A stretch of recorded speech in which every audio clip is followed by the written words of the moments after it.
Good afternoon. Welcome, everyone. Hello, welcome. Sorry for the late start. Good afternoon. I'm Mackenzie Eaglen here at the American Enterprise Institute. Thanks for joining me and some great friends of mine, and probably many of you, for a rare, candid public discussion with the two staff directors, majority, the House and Senate Armed Services Committee. I've known both Chris and Bob for many years. Been lucky to live in their long shadow. They always take my calls, which makes me extra lucky.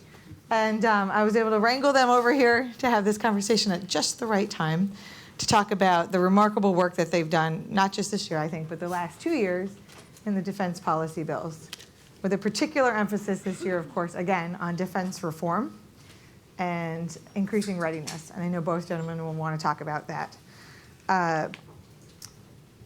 You didn't come to hear me speak, so I'm just going to leave it at that. You know their bios and you know who they are. We're going to let Bob set the scene for the House side, and then Chris follow up, and we're going to chat, and then we'll open it up to you guys in a little bit for some questions. We may even take some from online. So, gentlemen, welcome. Thank you. Thanks, Mackenzie. Floor is yours. Thanks for having us. This is a continuation from the House side of Chairman Thornberry's 6-year view of continuously working on a slow and steady path to provide major reform to the Department of Defense. We had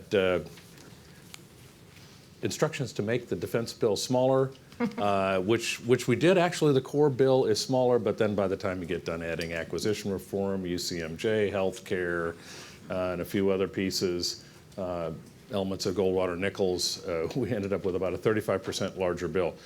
The focus is both reform and a big focus on readiness also. And we started this year, as we did the year before, sitting down and trying to analyze where we were going, what were the next steps. We had an offsite where we actually locked all the doors, got rid of everything, no interruptions, and spent a significant amount of time asking ourselves what was the problem we were trying to solve when we looked narrowly at acquisition. When you go through this, you fall into the normal traps. Well, we're trying to save money, and so, well, if that's all we're trying to do, I just need a list of programs to cut, because that's a simplistic. If that's the only objective, and after really kind of tearing it apart and looking at it for a long time, we decided that the actual problem existing for the Department of Defense is we are not getting the warfighter what he needs when he needs it. And that if we got that part of the equation right, cost would be a beneficial fallout from that. That was a natural outgrowth of making the system more responsive, getting the warfighter what he needs, get out of these 20-year development programs, and start on a path of incrementalism versus transformation. So we actually we want to kill transformation. That's not synonymous to kill innovation, right. But transformation is the analogy I like to tell is that we went to the moon in a very incremental fashion, right? One step at a time, Mercury, Gemini, Apollo. It wasn't without risk, but it was very incremental. One day the Russians woke up and they were way behind us, so they adopted a transformational path, the quantum leap, to try to catch up, and all they did was end up killing hundreds of astronauts. And in the end, they didn't get to the moon. We did. We continued that through the Cold War. We continued kind of that steady incremental improvement to all our weapons systems, forcing them to chase us. Then the Berlin Wall came down, and we adopted their acquisition system. So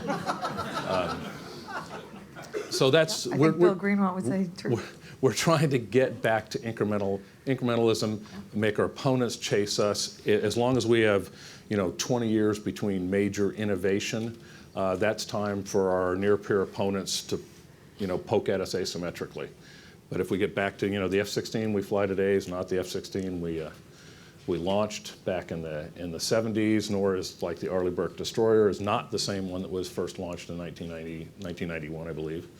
So that's what we're trying to get back to, is just constantly moving forward and getting what the warfighter needs sooner to keep him relevant on the battlefield. So that was our focus. At the same time, we were deep in this deep investigation of the readiness of the force.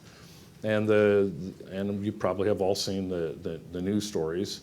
along the lines that we've been investigating, and we're in a dramatic crisis now. There's no question that we're capable against the threats on the counterterrorism side, but we have reached a point where we are in fact not heading towards, but we're already hollow against the high-end threat. We lack the capacity and capability that we need to effectively deter on the high end. Are you able to share the anecdote we discussed on your trip to Hunter Army Airfield, for example? Yeah, so, and this manifests itself in many ways, So I'll give you one. I'll give you three just to show that it's not just, if you look at the aircraft side, I'll start with that. After about 3 or 4 trips down to Beaufort, really digging in on the marine aviation side, what we found was that over the years they had eroded their capability, reduced their force structure so that they couldn't maintain their own aircraft. There were sequestration had an effect on it, and when we shut down the depots, it kind of put them behind schedule, from which, by the way, they still have not recovered. But today, the average Marine pilot flies 4 to 6 hours a month. They used to fly 20 to 30. They do reach the minimum safety hours for an F-18 of 16.8 hours, 30 to 45 days before deployment.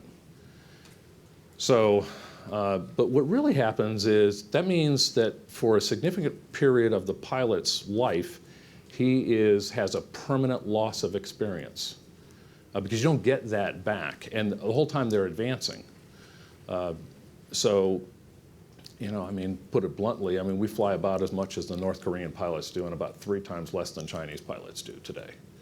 And that is because they don't have aircraft. At one point, it moves day to day, but the 271 strike aircraft in the Marine Corps, 64 were flyable. Well, how did that happen? I was asked, well, what one decision led to that? Well, in fact, it's been something that's been going on for 25 years. So in the early 90s, we started taking the peace dividend, we take Russia off the threat map, and we start downsizing. Interestingly, we never pulled the Air Force out of continuous combat, so they stayed in a war footing the whole time. Then after 9/11, we take the rest of the force, put it into continuous combat for the last, almost 15 years. Then we put the Budget Control Act in, then we go into sequester, and then, then we make a series of policy decisions like troop caps in Afghanistan that all have a disproportionate effect on readiness. So I described the aircraft side of it. Oh, by the way, the Air Force is about the same position, about 43% full mission capable rates on their aircraft. Over 500 heading to 700 pilots, and they don't believe they'll be able to arrest it until they're almost 2,000 pilots short and over 4,000 in their maintainer cadre short. So they're having a hard time generating aircraft too. Make no mistake, when we deploy aircraft, they're ready. They have all the parts they need and the maintainers. It's just everything back at home station does, so that's how you get to 4 hours of flight a month. Deploy a combat aviation brigade from Hunter Army Air Base, so we deploy the whole cab, but we have a force management level, troop cap to the layman. So to take their maintainers with them would bust the troop cap. So what do? They leave them at home station and contract for it in theater. And in 2016, that cost the taxpayers and the Department of the Army $101 million that they would have otherwise not spent. And to make it worse, the maintainers left at home station have no aircraft to work on. So you can imagine what happens to their skills. Further, across the Army, and when you have all this aviation in the Marine Corps, the Navy has similar problems, and the Army. So over the past 10 years, tours to the National Training Center at Fort Irwin, how many of those rotations did they do full spectrum combat training? None. So you now have officers who have gone through battalion command and have never done full spectrum warfare.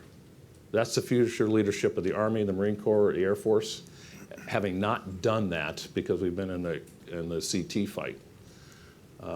So that's, much like the pilots, that's a permanent loss of career experience. So these are all, when we say we have a readiness crisis, it is truly a crisis.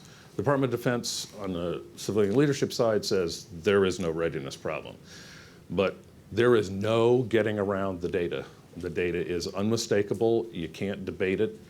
Those are the facts, and the facts are pesky things. So we think that, so how do you get, readiness is not O&M, it's not operations and maintenance. It is manpower, it's procurement, and it's O&M. So acquisition reform for us is a key part of the readiness fight, because if we can't accelerate the new capability out there, these problems on flying A-model F-18s, flying B-1s, which are going to have to fly for the next 30 years. If you saw the Fox News piece on the Air Force, those aircraft are in terrible shape. And they're a hugely capable multifunction aircraft for both the high-end and close air support. We lack the technology. People will ask about the A-10. Well, I put the A-10, the F-15, the F-16, and the F-18 all in the same boat. Look at Ukraine. Could the Russians fly their aircraft over the Ukraine? Nope. If you're flying fourth-generation aircraft in the current environment, you're in trouble. And if you watch the Fox News piece, the commander of the F-16 wing said, if we have to take this aircraft into combat, we're going to deliver significant losses. So it is a part of actually getting to the next generation of aircraft, because there's no way to get around the readiness shortfalls if we don't. So it's the whole thing. I think I'll stop there, but that's what we're focused on here, is changing the dynamic, getting rid of the bureaucracy and speeding up the process and moving towards incrementalism instead of this. You have to, oh, by the way, for the defense industrial base transformation, it kills the defense industrial base, because every contract won is the death knell for a major element of the defense industrial base. And incrementalism, where I only need to deliver the 30% requirement, I don't need to deliver the 100% requirement, while I leave the rest of it to mature, because that's where the waste comes from, is stalling programs and leaving Ford-class aircraft carriers where the workforce gets idled for significant periods of time while we work aircraft carrier construction out of sequence. All these things contribute to the waste that we could turn into productive use of the money and get the warfighter what he needs it. So. Speaking of warfighters, yes. Your son, Simmons Jr., is at Quantico reporting there today, so I know he's keenly on your mind when you talk about the warfighter. Chris, acquisition reform, the Soviet-style system of centralization. I know this is something that your boss agrees with fundamentally. Two chambers are in violent agreement on the sort of the flaws of the system as it exists. But that's just one of many reform pieces that you guys have been doing. But please, anything you want to talk about as a scene center, go ahead. No, thanks. I appreciate it. And, I would just seek to complement everything that Bob said here. I mean, I think he laid out a really elegant depiction of the problems that we're seeing, and we're seeing the exact same problems. And I know there's been a lot of discussion over funding and different approaches. I think the bottom line is we're seeing the exact same problems, and the need for greater readiness, the need for filling in those procurement gaps. We're fully supportive of that. And thank you for having us here. This is a great opportunity. I got a note from my mom to come and get out of school, which was fantastic. And Bob and I had talked. We thought, we would just kind of go through and read out all of our conference outcomes. But Mackenzie thought you guys wouldn't be into that, so we're just going to intend to, just kind of adopt Fight Club rules for that, I think. Thanks. Look, on the reform piece, and I'll try to be brief here. I mean, this is again something that we work very closely with Bob and his team in the House. We coordinate, we share information. We ourselves have done a deep dive on this over the past year, starting with a whole series of hearings that the SASC had at the end of last year, which rolled into an even sort of larger series of interviews that we did with retired and former military leaders, defense officials, experts outside of government. And there's a lot, I think, to talk about here in terms of the what we did, and from health reform to personnel reform, acquisition, security cooperation reform, which is something that hasn't gotten a lot of attention, which is worth talking a bit about, to the organizational piece. And What I'll try to do just for a few minutes is talk about the why, which I don't think we talk a lot about. We hear it sort of said all the time, well, why the heck are you doing this? The Defense Department is not broken. To which my response has sort of become, of course it's not, but I'm not sure that's the standard that any of us want to hold the Defense Department to. I think for us, the kind of two major goals are efficiency and effectiveness. And I would echo Bob that, efficiency is important. Shifting as much, of those dollars from mission support functions into core defense mission functions is absolutely critical, and that's something that we've tried to do in a series of the reform steps in the Senate bill. But at the end of the day, that's only going to get you but so far. That's right. And that's where the additional money comes in and the need for that. In addition to that, I think the challenge is that efficiency is important, but the primary virtue of any organization is effectiveness. And that's the thing that animate many of the reforms in the Senate legislation.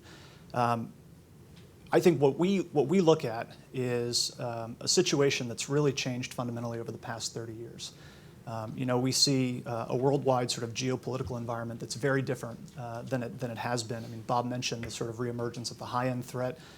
That's absolutely critical. The sort of pervasive counterterrorism threat that we're going to face almost indefinitely. The sort of continuing challenge of the Irans and the North Koreas. And I think the bigger piece is having to do all of this simultaneously, from low end to high end, from counterterrorism to sort of very complicated anti-access area denial type challenges. And the challenges that we're facing, are not sort of easily fit into the organizational boxes that the Department of Defense sort of organizes itself into, from regional geography to sort of functional offices. You've got threats that are multi-regional, that are cross-domain, multifunctional.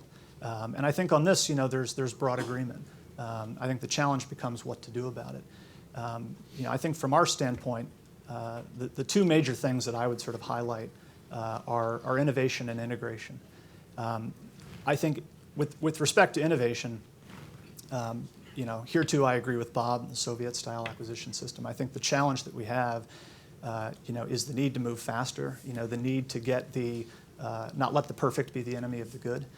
To recognize that the centers of innovation, the centers of research and engineering or research and development dollars are not what they used to be. It's much more proliferated, much more dispersed, and the Department of Defense needs to be able to access all of those different areas. And I think the challenge that we see in the department is that innovation too often becomes kind of the sidecar. That you see good efforts on the part of the secretary and others to sort of innovate despite the system, right. And sort of get around the system and get the system out of the way. And what it feels like is sort of a series of sort of small-scale insurgencies that, you've got this office over here and this outpost over there and this initiative here.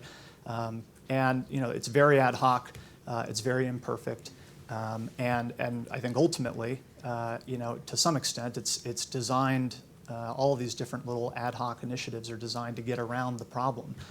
I think what we're trying to say is, well, let's try to fix the problem. So we can talk more about the particular way in which we've tried to go about that. But I think in last year's bill, what the Senate and the House did was say, look, this is about decentralization. It's about trying to devolve greater authority to the services to manage their acquisition programs. This year, I think, for us, it was about rebalancing at the higher level and really trying to elevate the innovation function, to sort of primacy as opposed to compliance and the other things that the department is focused on. With respect to integration, I think the challenge that we see here is in order to develop strategy, to drive strategy, to execute strategy, you need to be able to pull together all of the different functions that are relevant to that. And I think what we see in the department is an organization that is very functionally stovepiped. So what we've sought to do is, is one, recognize that the problem here is there's basically two people at in the department who are capable of sort of doing this cross-functional integration. And it happens, imperfectly. It happens irregularly. I think from our standpoint, it doesn't happen well enough and often enough. And this is the nature of the problems that we're facing. You need to be able to take a problem like Russia, which touches on a lot of different combatant commands, it touches on a lot of different equities. You can't solve that problem with one particular function in the building. You need to be able to fuse intel together with policy, together with acquisition, together with what the services are doing, and really bring that together into an overarching strategy. So there are things that we've done in the bill that seek to address that. We're going to be holding a hearing next week on that. This really builds on a lot of the best work that we've seen in the private sector over really 20 years or so. Many of the best innovations that we've seen in government, from JSOC to NCTC to some of what CIA is doing right now. So I think this is something that is vitally important in terms of helping the department innovate strategically, integrate strategically, move faster, stay ahead of threats, be more responsive to changing dynamics in the world, and ultimately integrate all of these different functions that they have to integrate in order to have a truly unified strategic approach to these different problems. What I've found sort of interesting is a lot of the criticisms that we've gotten, in particular from the department on this. I mean, the one that I'm sort of most interested in is the idea that we're sort of micromanaging the department. I sort of look at this and find it ironic that we're being criticized for micromanaging the size of the National Security Council when the Congress created the National Security Council. That we're micromanaging AT&L when it was the Congress that created AT&L. You talk about micromanagement and intrusiveness. Goldwater-Nichols got into the relationships, chain of command relationships. That's pretty intrusive stuff. And to me, it's emblematic of, and four-star officers, general and flag officers. My sense is that Congress has been authorizing the end strength of our officer corps since the Washington administration. So this is not a new development. I think more seriously, though, this is, to me, it's a reflection of the challenge that we have when we're focusing on these kinds of reforms, because everyone will talk a big game going in. Everyone will say, this needs to be a priority, and then the world intervenes. And I think that the reason Congress has played the role that it has, over decades in terms of being an agent for change, helping to sort of drive debates, start debates, goad the department, into action, is because we can make it more of a priority. They have to manage the world. They have to manage all these different relationships and threats. And we have the ability to say, look, while you're doing all of that, we also need to help make the organization better. We need to make the acquisition process more effective. And that's something that, I'm here to say, I think on our committee on a bipartisan basis, I know with Chairman Thornberry and his view on his job, none of this is going to change.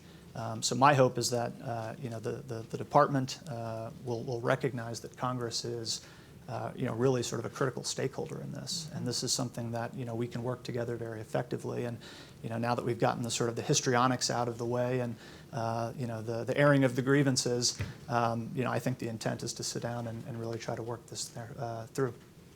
Excellent. Chris brought up a really important point here also, is that the totality of the reforms that we're collectively taking on has to be viewed in context too.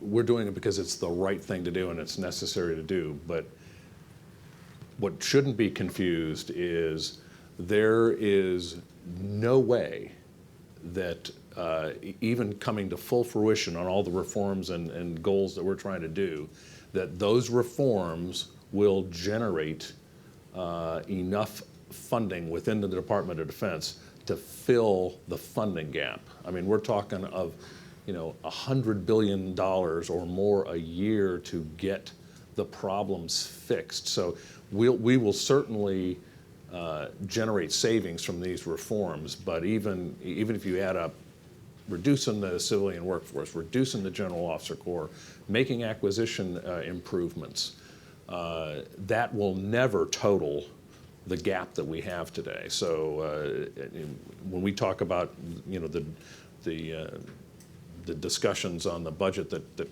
Chris and myself and Mackenzie and our bosses and stuff have been having all along, we have to address that, or these reforms will fall very much short of the nation's needs. So it's not one or the other. It is actually both to dig out of the hole we're in, and it's going to take more than a decade to fix the problem we have ahead of us, even if we reach full success on reform. So. It's daunting. Which is interesting that we're doing all this reform and stuff, and the SAP that we both got, the Statement of Administration Policy, was 23 pages long of things that they didn't like in the bill.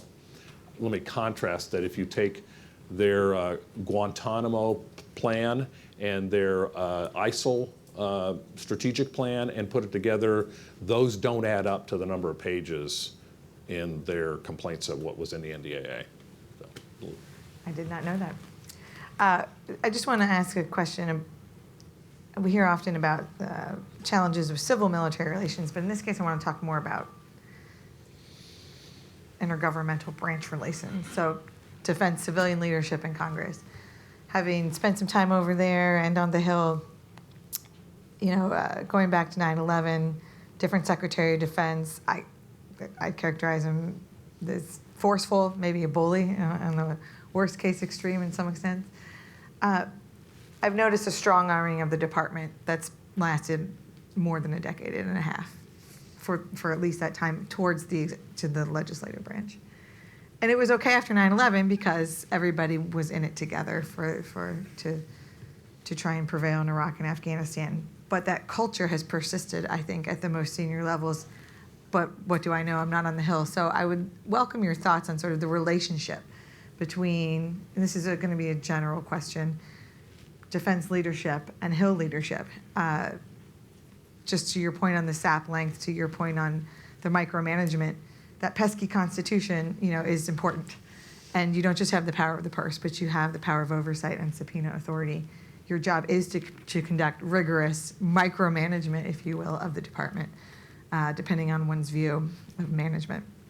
So I actually think due diligence is the right angle, but I just don't know. And I'm not picking on either party because it starts with the Republican Party after 9/11, and it's just persisted. And I wonder if this is something that can be turned around in the next 5 to 10 years, or if it is sort of systemic within the department's culture now. Well, some of the things are structural. When we ask a direct question of the uniformed military, they signed a certification to our friends in the Senate on behalf of the Congress that they would give us their unfettered best military advice. And we frequently these days have to form the question exactly that way because of the pressure from civilian leadership not to have these discussions with the oversight from the Congress. So that is truly unfortunate. The other part of it that makes it difficult too is that a lot of the areas that we're trying to make the public and the Congress aware through our oversight have traditionally been hard to get at because of the classification. Readiness is a classic example. The C ratings are things shrouded in secrecy, so the American people have no idea the depths of how bad it's gotten. So those stand in the way of having, oversight is supposed to be an honest conversation. We may disagree on it, but at least you can get the issues out on the table and discuss them. And in I think, like you said, over the last decade, that's been increasingly difficult to do because, some of it's institutional. The executive branch, their real opinion is just send us the money, shut up, don't tell us how to spend it. And so that's always going to be there. Yeah. But the Constitution's a pesky thing and it gets in the way. Yeah, I just, to add to that, I think it's an enormous problem, actually. Anecdotally, when I worked in the executive branch, I had never had Hill experience. I never worked on the Hill. I tended to sort of look out my window down Pennsylvania Avenue and ask, why couldn't the founders have created 2 branches of government instead of 3? I now understand things and see things very differently, having spent 6 years on the Hill, and I appreciate the role that Congress plays. There are many ways that Congress can play an unconstructive role. Yes, I agree. But there are many ways that Congress can play an absolutely vital role, and I would actually argue a role that the executive branch often can't play by itself. Right. And to me, the problem is a lack of understanding. I think to echo your point, there absolutely was a swing of the pendulum after 9/11 in the direction of the executive branch. There was a need for energy, there was a need for action, and there was a sense that that's exactly why the Constitution created the executive branch. What we've seen is sort of over time the rebalancing in the sense that the Congress has kind of reestablished that role and sort of begun to say, no, look, we have an equal place here. And an equal role to play in these decisions and the funding, the budgets, the authorities, et cetera. But to me, I think it really does come down to, in the executive branch, I think you have a lot of people who just fundamentally don't understand the Congress because they've never worked there. They see it as a problem to be managed, not as a partner, not as an opportunity for them to do things that they aren't able to do by themselves. And I think the same is true in the Congress. I mean, you have many people who have worked their entire lives on the Hill. They've worked with the executive branch. They've done oversight of the executive branch, but they don't fundamentally understand what life is like there. Which isn't to say we should have a massive exchange program and everything will be okay, but I think we could actually do ourselves a heck of a lot of good if we did do that. Yeah. And there's a lot of talking past each other. And to me, what I've seen, and this isn't unique to this administration or this Congress, I think this is a more systemic problem, that there's a lack of understanding, which then leads into all sorts of problematic sort of pathological behavior, where the two sides sort of disengage. The executive branch doesn't want to come up and say to the Congress, look, we're going to read you into our world and tell you what we're really dealing with, but we're going to ask for your help in this. We're going to try to make you a stakeholder in what we're doing. And vice versa. I think we'd be enormously better off, and my hope would be that a new president can really try to set a different tone in that respect, because I think it's an enormous problem that doesn't get nearly the attention that it deserves. Last question as moderator. You talked a little bit earlier about innovation as a sidecar, Chris, which I thought was an apt characterization. On the one hand, I applaud this administration's Pentagon leadership, uniformed and civilian in particular, for the high amount of energy to the sprint to the end of a marathon 8 years. It's kind of a remarkable achievement, actually. At the same time, I see the watered down effect of trying to do so many things in the waning days of an administration. So, women in combat, force of the future, but just cherry picked and watered down. A major shift in the fight against Islamic State, changing rules of engagement, what to do about Afghanistan, third offset strategy to address our declining U.S. military supremacy. Sort of a scattershot approach, schizophrenic almost, all over the place, trying to incorporate some of the Army commissions, changes. There's just, plus your multi-thousand page bills, both of you. So a lot's happening, and I'm worried that this attempt to do everything in the last year of a two-term administration is leading to some ineffectiveness by the department to pick something, focus on it, and make it a reality. I know there have been classified briefings on third offset that have been highly, Congress has been very receptive. They want to talk about innovation and they want to address the readiness and supremacy shortfalls. But is there a sense that there's too much and so therefore not enough focus on one or two key priorities? Or is this just a good way to hand off to the next administration and let them pick the right two things to focus on where you can partner together? I actually think our two bills are really good examples of exactly the opposite, because while the headlines and all these other things, whether it's the transgender issue or the force of the future, all these other things, we have not gone off headline chasing.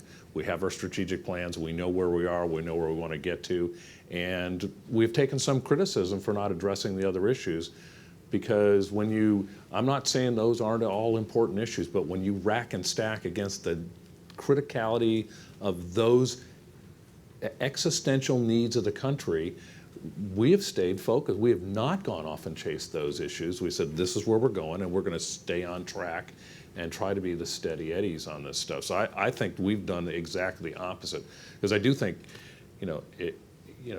all these things are done without any kind of cohesive strategic plan underpinning it. I mean, third offset, I think, is a good example.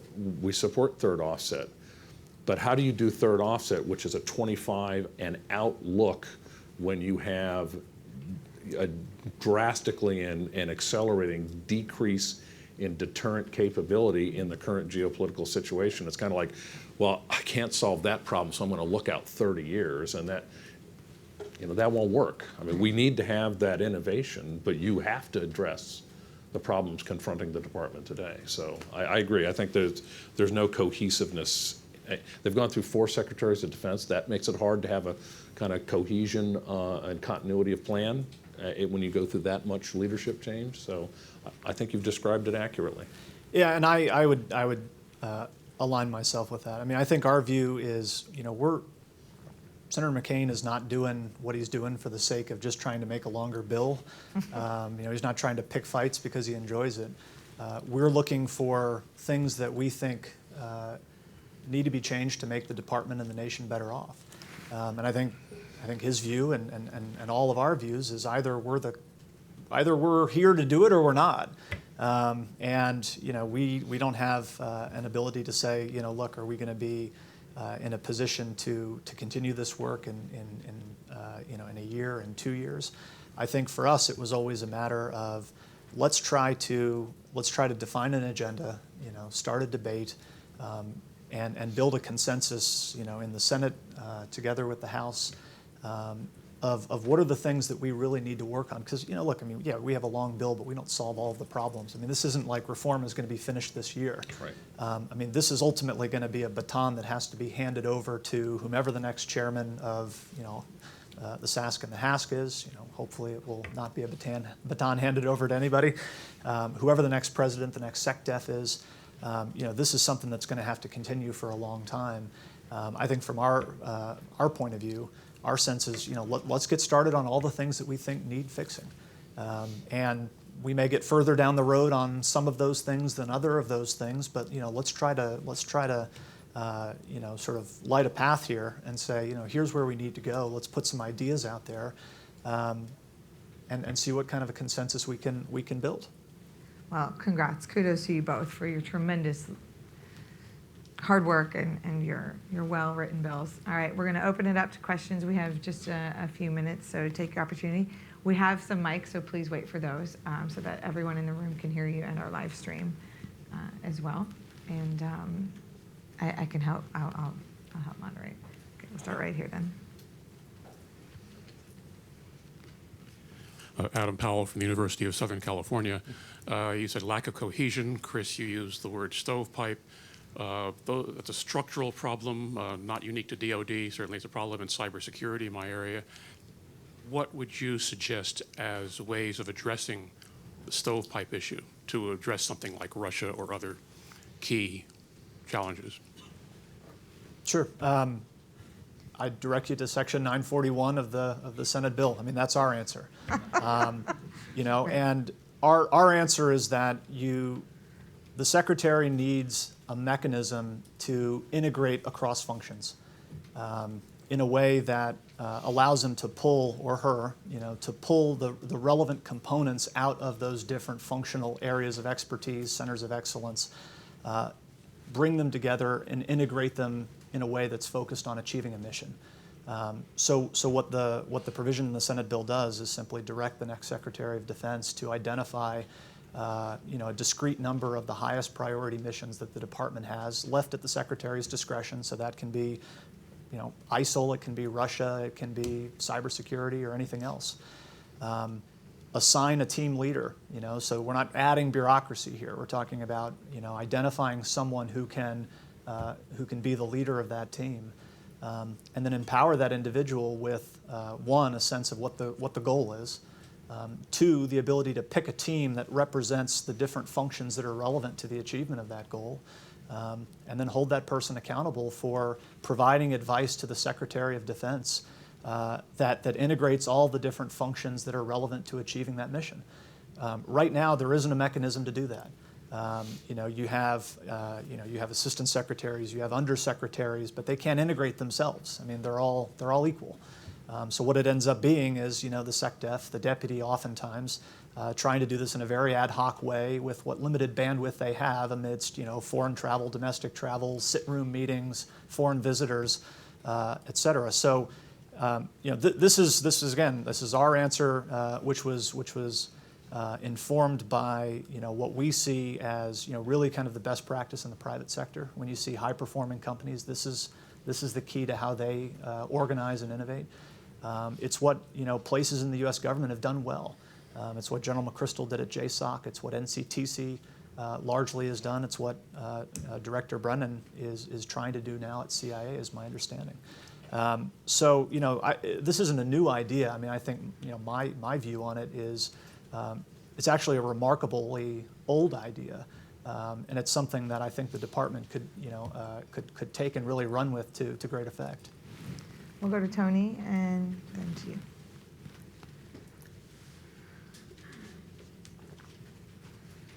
Hi, Tony Capaccio with Bloomberg.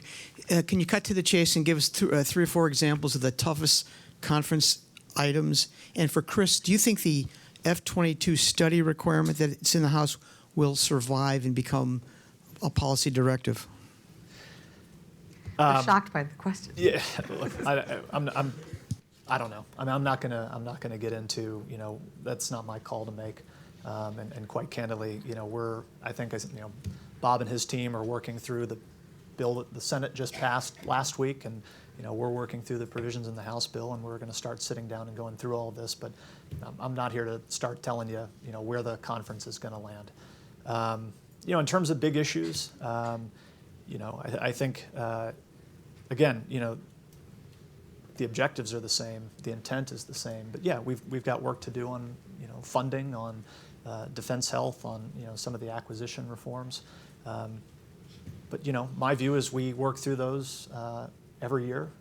The Congress, the committees have a bill every year. This will be the 55th year. I'm going to make a bold prediction that we're going to work through them again this year and have a Defense Authorization Act. So. What about the AT&L elimination that's in your bill? Will the House go along with your members' bill?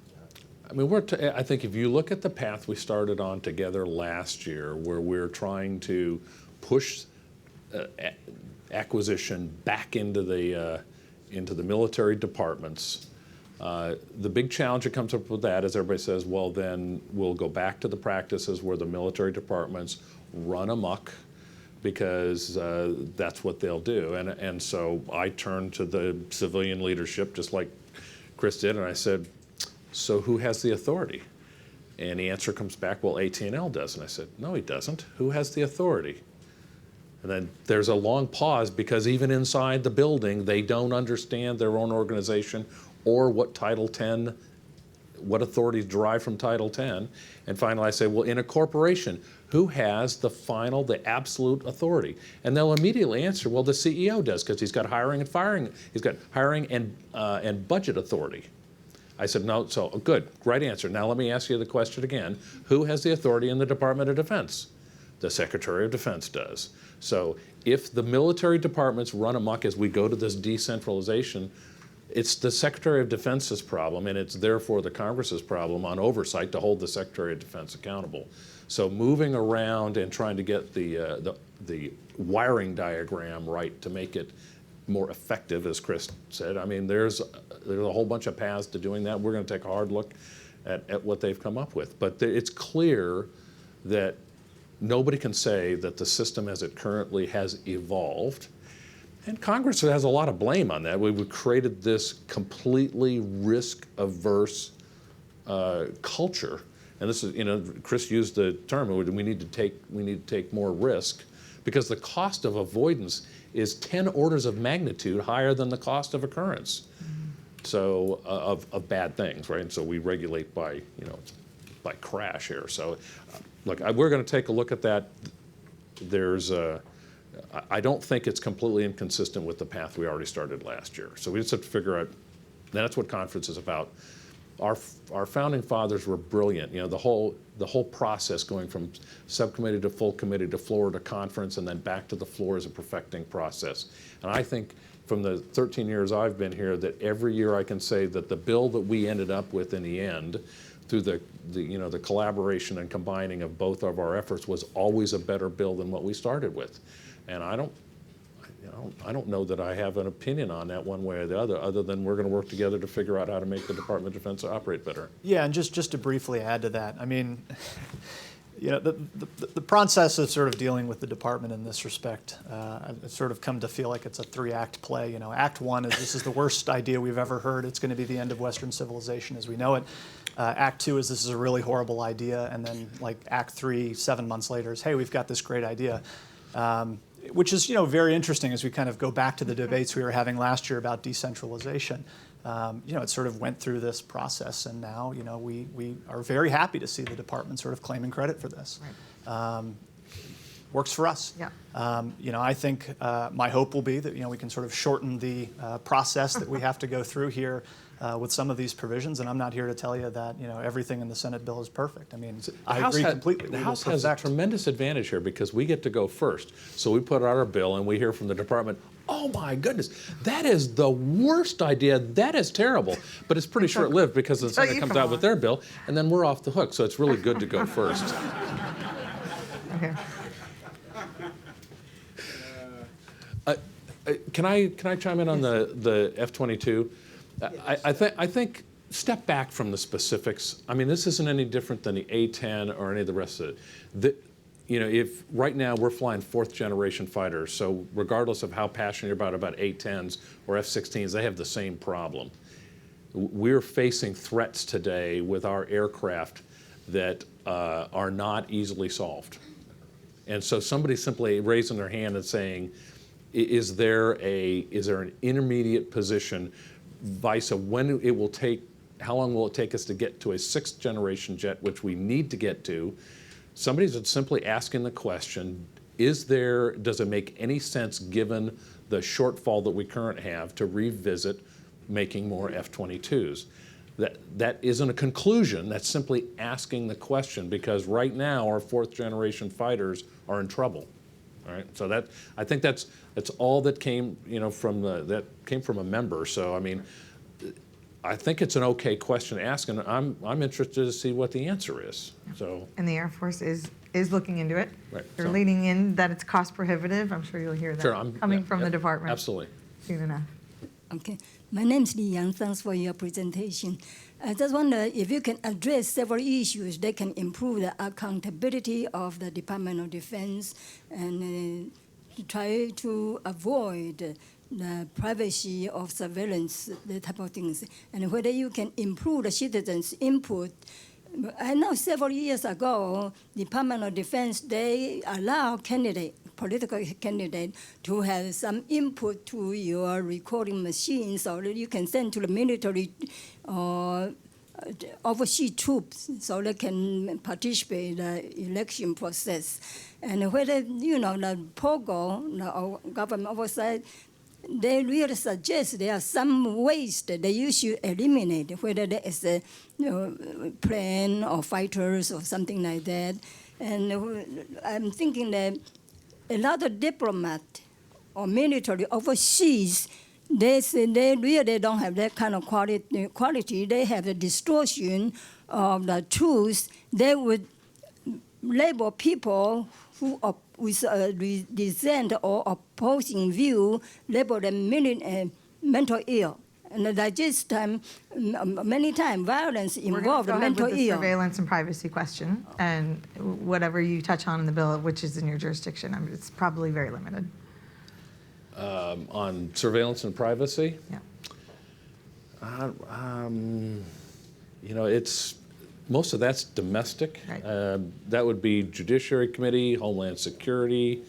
The only thing on surveillance and the issue touches is the one that both Chris and I have to deal with is on detention. That seems to be the big one. But I don't think we really even hit the third rail on privacy in the bill this year at all. I'll leave that to your colleagues. Yeah. And as far as waste, fraud, and abuse, again, the question is you always have to be vigilant in working on waste, fraud, and abuse. There's no question about it. But you would handle it the same way you would handle it in a corporation. There's a materiality standard. How much money do you want to go spend to go chase down that 25 cents? And so there is a balance of making sure that you hold the system accountable, but that you don't waste the taxpayers' money spending billions to save millions. And I got to tell you, it's not in our bill this year, but Chris and I have been talking, and our staff's been talking about the next steps on like DCAA and things like that. They're way behind schedule. We can't close out contracts because they can't get their audits done. They have audits that are open 5, 6, 7 years, and then they don't find anything. So there's a huge amount of manpower and dollars that goes into this with not enough coming out of it. Now, when I was in the private sector running my corporation, I couldn't wait for the auditors to come in. It was an opportunity to improve. But did they look for that missing $1,000 check? No, they spent all their time grinding in to see whether your systems were capable of finding it yourself, because that's way more effective than going around looking for that lost 25 cents. And so when we talk about oversight and reform, it makes for good press to go after that missing 25 cents, but it doesn't save the taxpayers' money. And what we need to do is we need to go and reform DCAA as an example, get the materiality standards correct so that they go after the right things and get them to work on making the systems resilient in the Department of Defense, which would then save significant money. But right now, and that's tied to our auditing requirements too, trying to get the audits, we can get them capable of certifiable audits, but if the system isn't there behind it to maintain it, I don't know what it's going to do. So lots of room for improvement here, but that's why this is a long journey of reform, and you can't get it all done in 1 year and one pit at a time, and then do that part really well. So, Last question right here.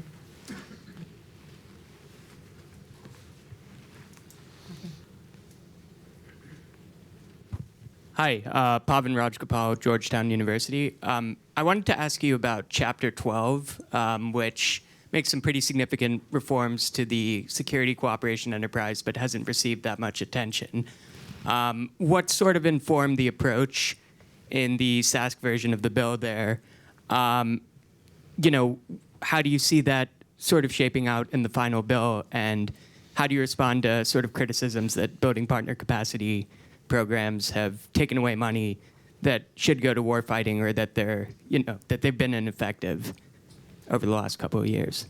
So I'm not going to get to what the final outcome will be. We'll sort through that later. With respect to the criticism that the programs have been ineffective, I think in part some of those criticisms are on the mark. And that's something that through oversight of both of our committees, the work to improve it on the part of the department, that's something that's going to have to continue. And I think part of what the security cooperation reform provisions of the defense bill, the Senate bill, are focused on are to get at exactly that problem, the effectiveness problem. I think essentially by way of explanation, part of what we're trying to get at here is that, really for the past 15 so years, we've just seen this kind of very incremental growth of ad hoc, security assistance authorities. I think it's now up to about 113 or so, which every year have, grown organically to address the latest problem that we face. All based on worthy requirements, all based on the sense that, someone needs to take care of this, and, other organizations and agencies in the government aren't doing it fast enough, aren't doing it effectively enough. So the department has kind of been more and more thrust into that role. I think what we're trying to do is, one, sort of streamline that into, a series of discrete, sort of reasonable authorities that the SecDef has to do security cooperation with foreign partners. And two, to try to better centralize this so that there's a sense of how you look at that entire security cooperation enterprise, how that money is being spent, so the SecDef can more effectively make trade-offs and say, we're spending X here, but we're spending 3X over here. Does that make any sense?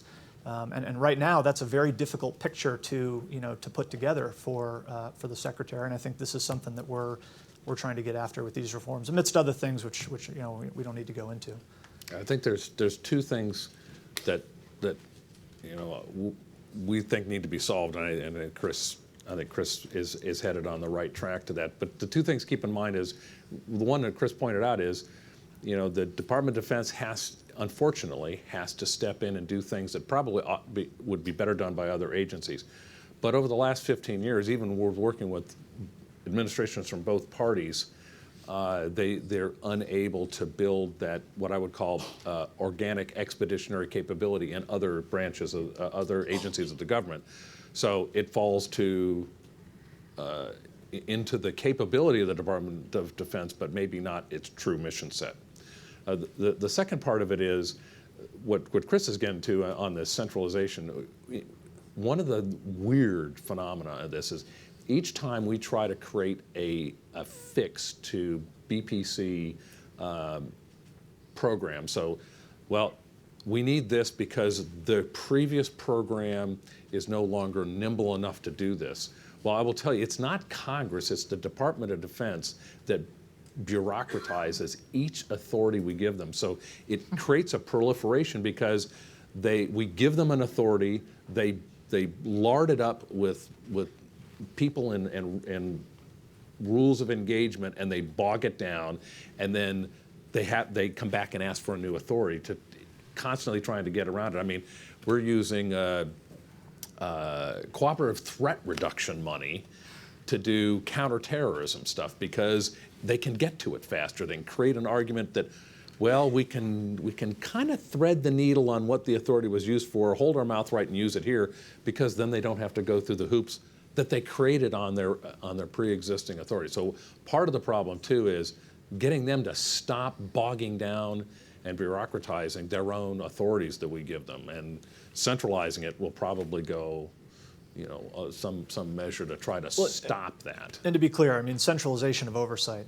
I mean, execution is Right. is obviously not going to be centralized. You're going to have a lot of different places executing those authorities, but oversight needs to be, more centralized.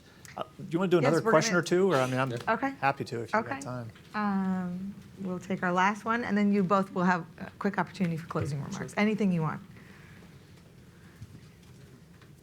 George Nicholson with the Global Special Operations Forces Foundation. I sat through all the hearings that you had with Senator McCain, which I thought were outstanding. I mean, you had a large group, whether it was Michelle Flournoy, Admiral Stavridis, everything else. But one of the things that really stuck with me was what Michelle Flournoy said. She said the biggest problem that we have over in the Pentagon is the tyranny of consensus. And 2 months later, of the National Press Club, that's the same comment that Mac Thornberry made. How do you solve that problem?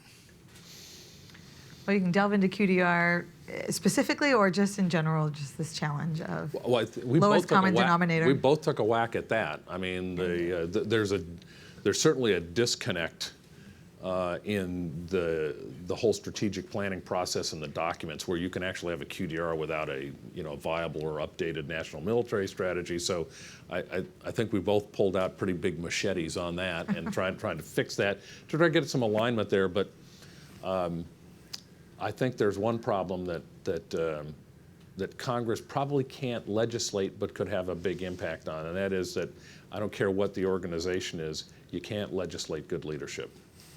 All right, but you might be able to do, influence it through oversight, because I don't care in your own companies or wherever, schools or wherever you're at, you can write the best, most ironclad, standard operating procedures, and they're always vulnerable to poor leadership. So I don't care if it's a basketball team, if you don't have good leadership, the tyranny of consensus is a byproduct of a lack of leadership. And I don't think you can legislate around the tyranny of consensus.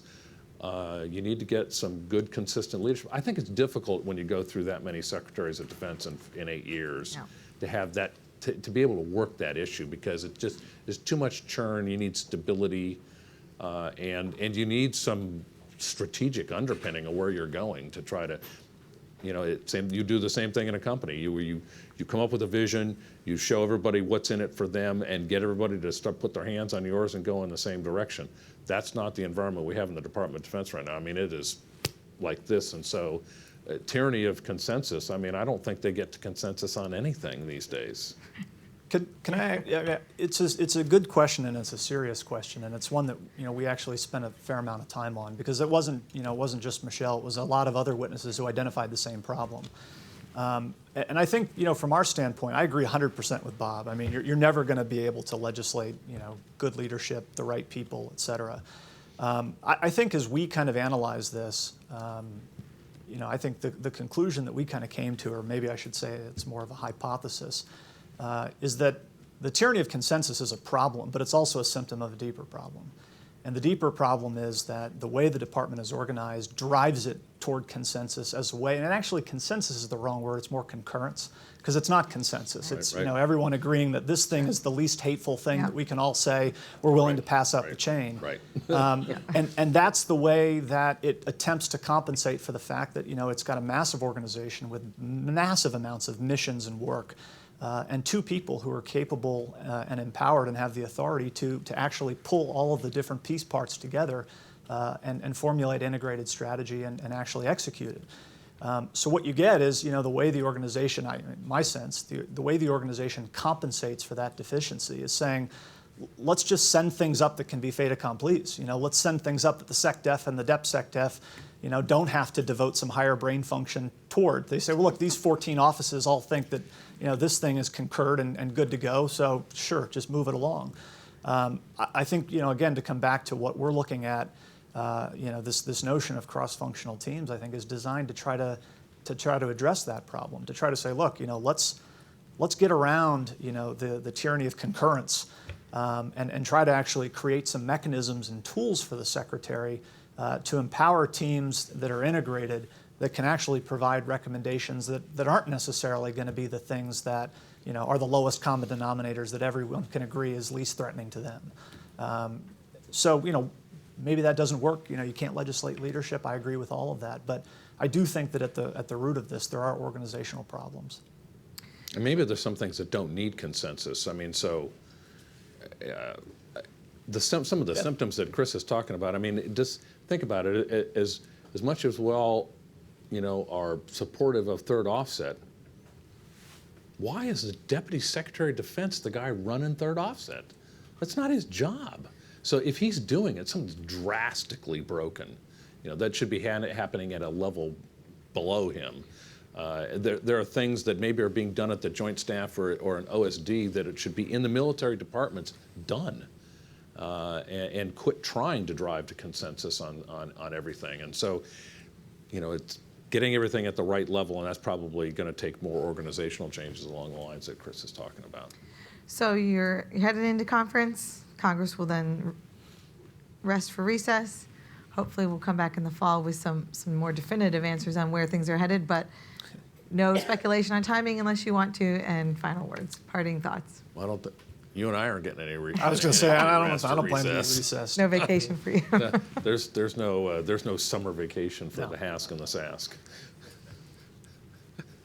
Did you want to make any No, concluding thoughts? thanks for having us. I appreciate the opportunity. Yeah, anytime. Yeah, Chris? likewise. Thank you very Please much. join me.